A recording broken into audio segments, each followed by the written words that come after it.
Dans cette partie, nous allons tester la polarisation de votre écran de smartphone.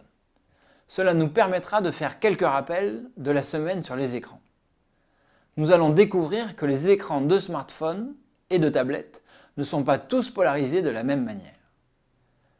Tout d'abord, il faut rappeler que la majorité des écrans utilisent une technologie à base de cristaux liquides, que nous avons vu lors de la semaine sur la physique des écrans et des afficheurs.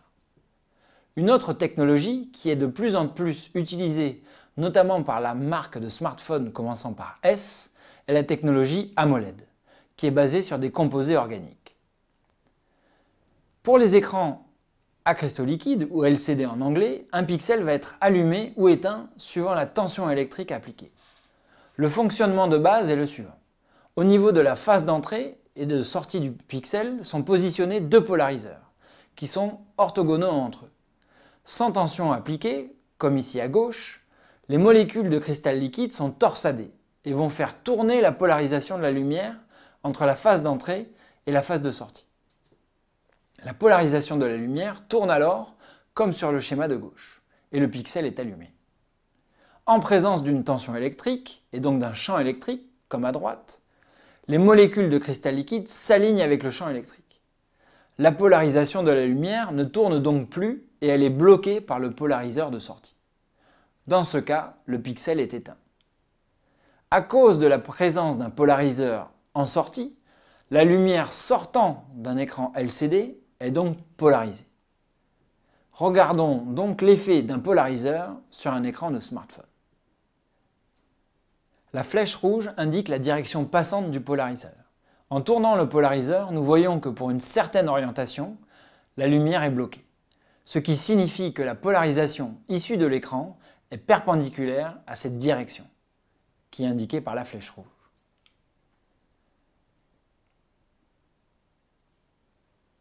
À cause de la présence d'un polariseur en sortie de l'écran, la polarisation de la lumière est donc polarisée linéairement. Rappelons ce que cela signifie. Lorsque la lumière est polarisée linéairement, alors le champ électrique, en jaune ici, oscille dans le temps selon une direction bien particulière, comme indiqué sur le schéma. La direction de polarisation est alors définie par cette direction.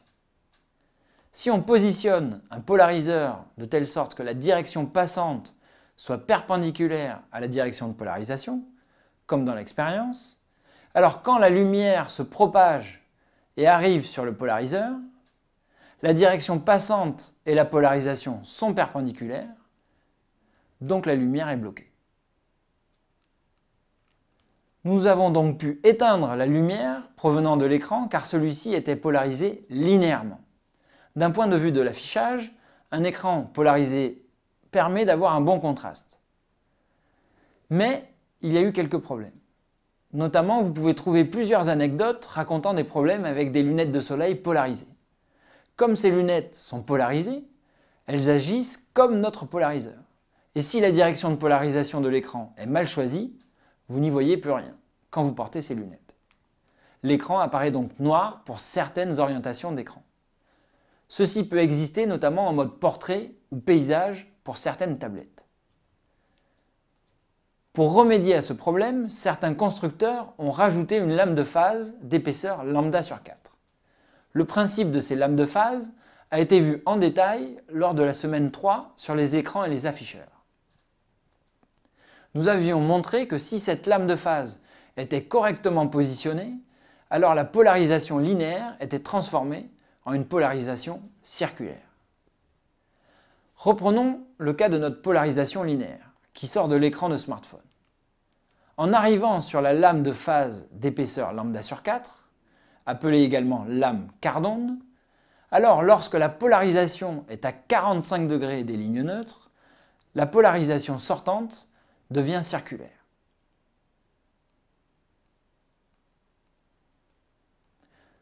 De cette manière, il ne peut pas y avoir d'extinction avec un polariseur linéaire.